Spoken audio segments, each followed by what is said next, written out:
Since narcissists see their kids as little other than an extension of themselves, they would do anything necessary to impede their growth into self-sufficient adults. At a young age, something that approaches a completely functional human being would be obstructed. Since freedom means their children will inevitably quit, and leaving means losing power, they will try all they can to avoid this. They'd prefer their children were reliant for the remainder of their lives than see them thrive on their own. Number 1. What narcissists say of their offspring. Only if they stand to profit directly from their children's progress would narcissists continue to see them thrive. It may be material riches, but they would choose anything that elevates their personal prestige, such as strength and control. They don't see their children as individuals, rather, they see them as extensions of themselves, as previously said. An incentive for their kid is often a reward for them. This is not to be confused with the pride that parents experience as a consequence of their child's successes in life. When the parents are genuinely happy for someone else's success, especially if that someone is their child, it isn't genuine delight in seeing someone realize their dreams and ambitions. Number 2, it's close to winning the draw. Narcissists assume that the whole universe revolves around them. That someone is on the alert for an opportunity to exploit someone else. A never-ending predator-prey game in which all you can do is expect to be the attacker more frequently than the prey. And if you excel, you would have had a happy life. A life with a reptilian brain, of which their own children are just a part of the game.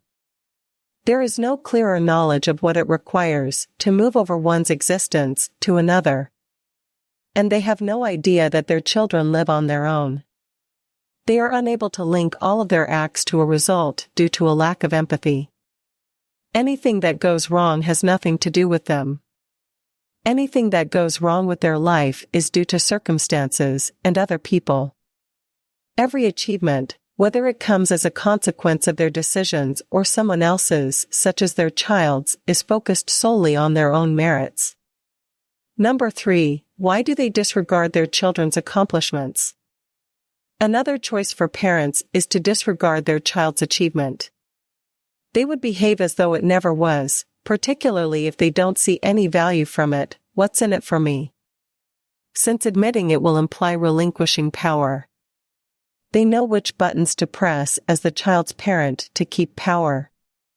They would either neglect or sabotage their child's progress if they do not see a clear benefit from it. The narcissist's attitude is particularly harmful since it impairs the child's capacity to benefit through sincere input. They never know if what they do is good or evil, right or wrong, because positive and poor are twisted and exploited for various purposes and desires. The last thing an infant knows is how to cater to their selfish parents' desires.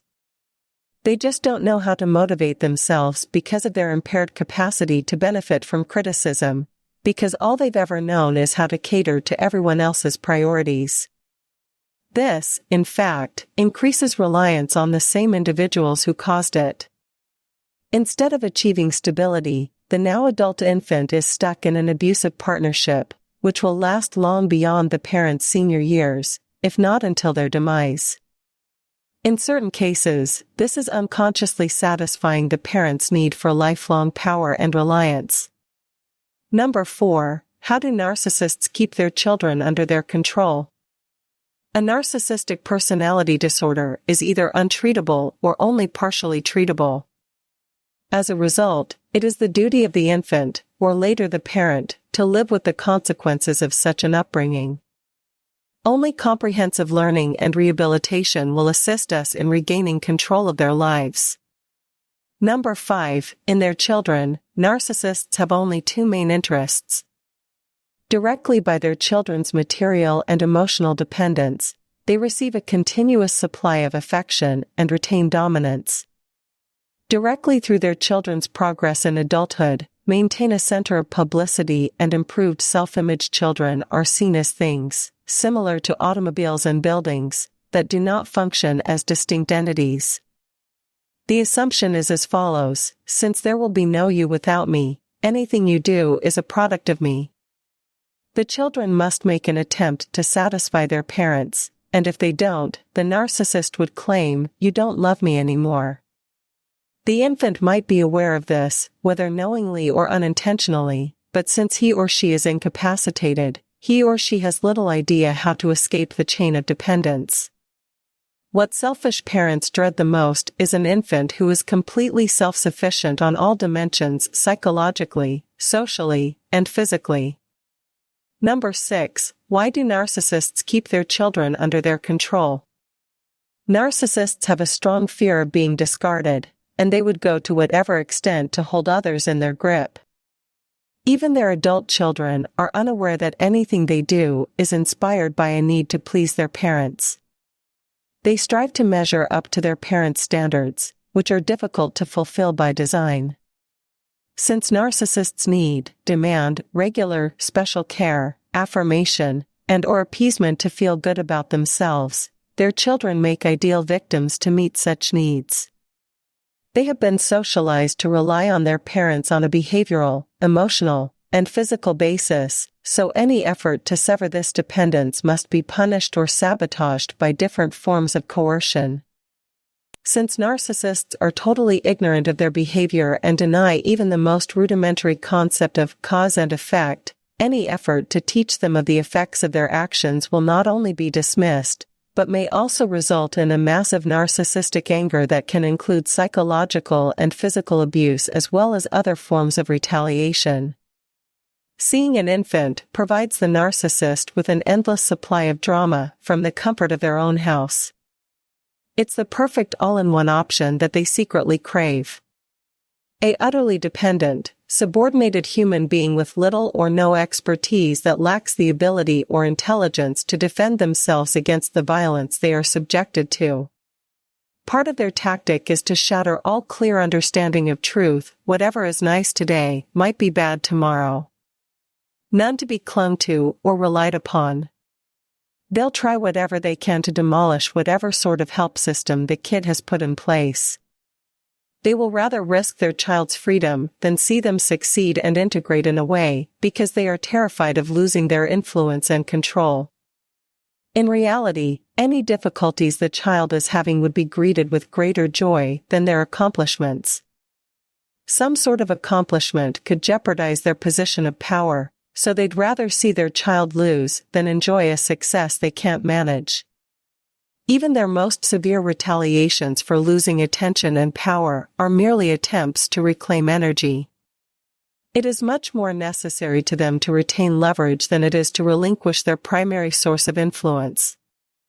Their distorted thinking prohibits them from seeing that people do not respect them because of their grandiose personality, but rather despise them because they are defenseless. Number 7. What is the best way to describe the behavior of narcissists? Depending on the nature of their condition, narcissists can take pride in their children's helplessness, as well as the helplessness of everyone who relies on them in general. Their lack of understanding causes them to express little regret for ignoring other people's pain and difficulties. When you respond to your own child's achievements with envy rather than pleasure, with subversion and self-interest rather than encouragement, it's only understandable if you place things in context. A personality disorder is a disease, and an illness is an out-of-balance condition of an individual. Looking at things from this angle allows it possible to stop being enraged and violent towards those who suffer from such a disease. This awareness, though, can only be used to control one's intense feelings, not as a compassionate exercise that the narcissist would happily use for his or her own gain. It's the ultimate vortex that their children keep falling into. The empathy of their children leaves them imprisoned forever. They keep returning to give it another chance, only to be exposed to the same violence they've been subjected to for the majority of their lives. Therapists are well aware that the best path out of this dark cycle is to either end the friendship or reduce interaction to the point that the narcissist will no longer mess with one's existence. Of course, this is only the beginning. The next move will be to learn how to heal the social trauma incurred by such a childhood. It'll be a long and rocky path, but even the distant prospect of leading a regular life should be enough to inspire you to pursue. To sum things up, talking about narcissists often comes off as cold, distant, and also compassionate to others. But the fact is that what one ever does is explain a narcissistic personality disorder sufferer's behavioral pattern. And if the definition turns out to be made up of such adjectives, it just implies that the description is consistent with the repeated behaviors that fit the personality disorder's profile. When working with narcissists, the level of difficulty is so high that most people crumble under the weight of this enormous obstacle, which most people believe is unsolvable. This is why therapists advise keeping a safe distance from the case. It's also the best way to stop getting totally absorbed by the narcissist's attitude. Their appetite for dominance and influence knows no limits and will not abate even though the victim is totally killed. They are unable to see the repercussions of their decisions due to the essence of their work. The prospect for partnership or perspective would be regarded as an incentive for benefit. The length of this struggle is dictated by the child's understanding of the problem's full scale. The more one keeps on trying, the longer it would take to resolve the problem. As I previously explained in one of my blogs, most narcissists do not think they have a disease, so expecting some comprehension, let alone change, is on a scale of rare to unlikely. Many individuals have squandered their life seeking to please their selfish kin. It's a well that can never be filled because of their unpreparedness/refusal to comply. Taking action and thereby taking ownership isn't about wanting vengeance, it's about breaking the loop of an abusive partnership and, most specifically, minimizing the risk of more harm to one's existence. Instead of hoping for revenge, instead of wasting time and resources, one can begin to create a life worth living. Thanks for watching this video. Don't forget to like and subscribe. If there is anything that needs to be discussed, write in the comments column below.